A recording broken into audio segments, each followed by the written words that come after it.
Bonjour à tous, bienvenue pour cette vidéo Flesh and Blood. On va parler jeu de cartes. J'avais dit que ça allait arriver sur la chaîne, et bien voilà, c'est chose faite avec cette vidéo.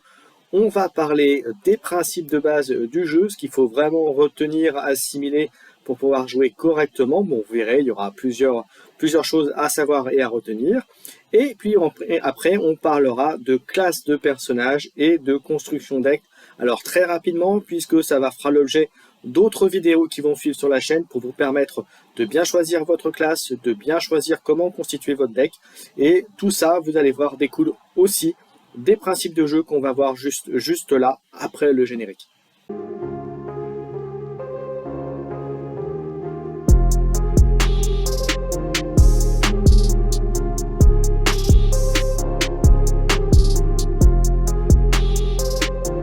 Alors avant de parler de Flesh and Blood et des mécaniques propres à Flesh and Blood, il faut rappeler que c'est un jeu d'affrontement, que le but c'est de faire tomber votre adversaire à 0 point de vie à l'aide de vos cartes et du deck que vous aurez construit.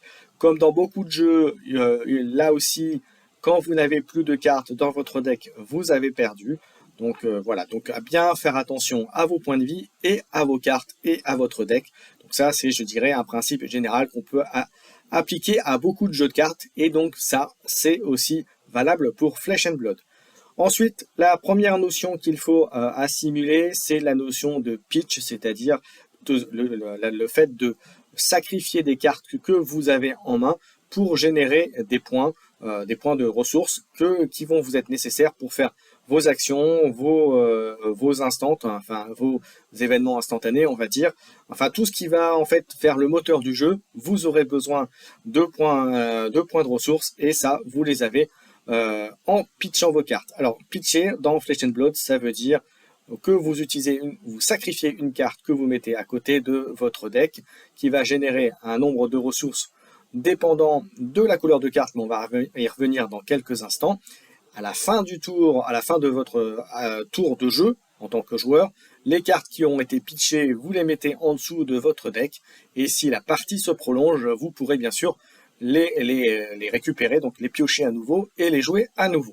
Donc ça, c'est la première chose, c'est la notion de pitch qu'il faut savoir. Ensuite, ce pitch est dépendant de la couleur de la carte. Alors j'en ai vite fait parler lorsque j'ai présenté Flesh and Blood lors de la dernière vidéo. Et donc la couleur, vous en avez trois. Vous avez la bleue, vous avez la jaune et vous avez la rouge. La bleue vous permet de récupérer 3 points de ressources, la jaune 2 et la rouge 1. Ce qu'il faut savoir, c'est que ce rapport ressources, intérêt et force de la carte est complètement lié, puisqu'une carte à 3 bleus sera souvent moins forte pour les effets de la carte qu'une carte rouge qui sera, elle, au maximum de l'effet de la carte, et bien sûr la jaune qui rapporte 2 est souvent pour l'effet intermédiaire. Ça, c'est la chose qu'il faut donc retenir, puisque c'est très important aussi pour la notion d'effet de carte et de construction de deck, puisque si vous mettez que des cartes rouges qui vont avoir des effets entre guillemets très forts pour la carte, eh bien ces cartes-là ne vont pas générer beaucoup de ressources, donc ça veut dire que il faudra que vous ayez, si vous faites que ça, il faudra que vous ayez un deck ou un jeu avec des effets ou des actions qui nécessitent très peu de ressources.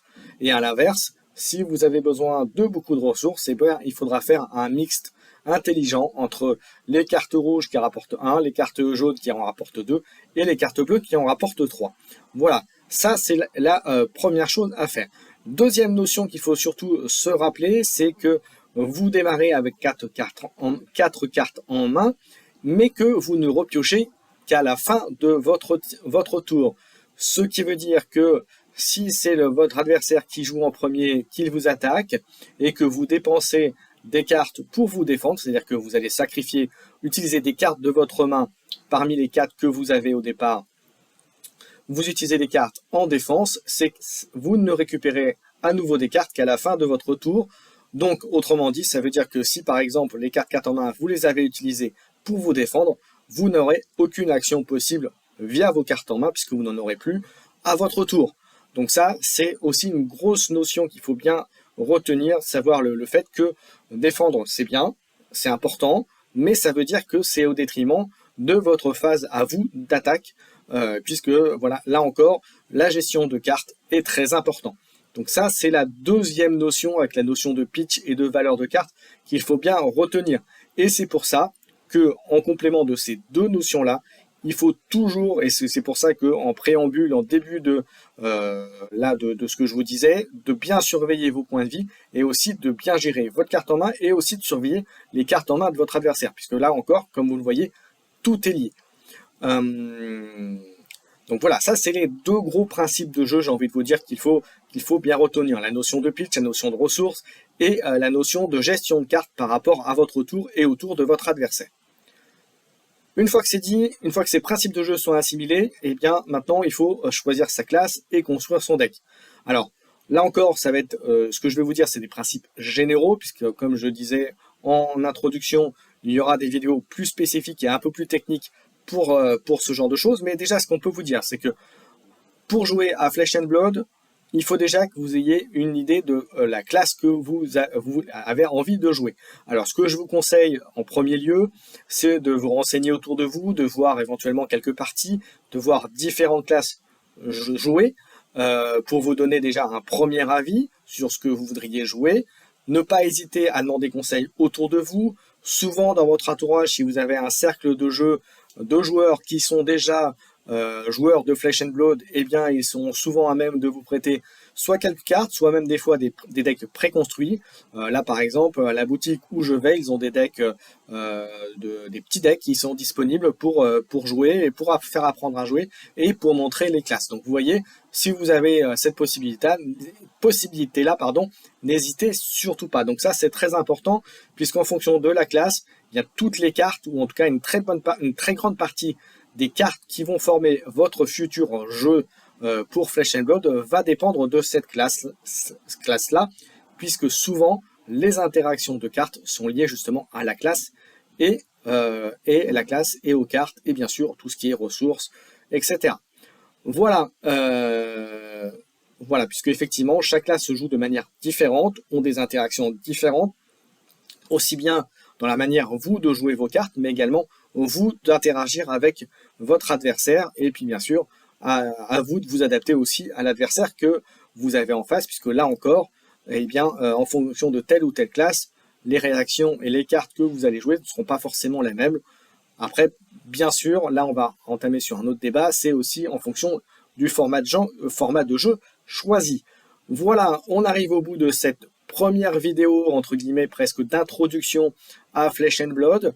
Les prochaines on parlera des classes, et je ferai des focus à chaque fois, je pense, sur 2-3 classes du jeu Flesh and Blood, ce qui vous permettra de mieux connaître les classes certainement, et puis aussi peut-être d'affiner votre choix sur les classes Flesh and Blood. Et puis voilà, maintenant il ne reste plus qu'à se lancer, à vous lancer sur le jeu. Donc n'hésitez pas à aller notamment voir vos boutiques, les boutiques à côté de chez vous. Vous pouvez aussi faire un tour chez le partenaire de la chaîne qui est MaxiRev, si vous voulez vous fournir deux paquets de boosters de cartes Flesh and Blood. Et voilà, donc si cette vidéo vous a plu, si vous voulez en savoir plus encore sur Flesh and Blood, si vous avez un contenu spécifique que vous souhaiteriez voir venir sur la chaîne concernant Flesh and Blood, en sachant qu'il y a plein de choses qui sont en préparation déjà au niveau de la chaîne pour Flesh and Blood justement, on n'est qu'au début, donc n'hésitez pas à commenter, à liker, à vous abonner à la chaîne bien sûr, à mettre un petit commentaire, c'est très très important pour que des gens qui comme vous souhaiteraient avoir du contenu Flesh and Blood en français sur la chaîne, sur YouTube, puissent trouver ça facilement. Voilà, j'en ai terminé, merci à tous de m'avoir suivi, et puis on se retrouve très très bientôt pour plein de choses, plein de Flesh and Blood, et puis vous allez voir, il y a plein de choses qui arrivent. Allez, ciao, à bientôt, amusez-vous bien.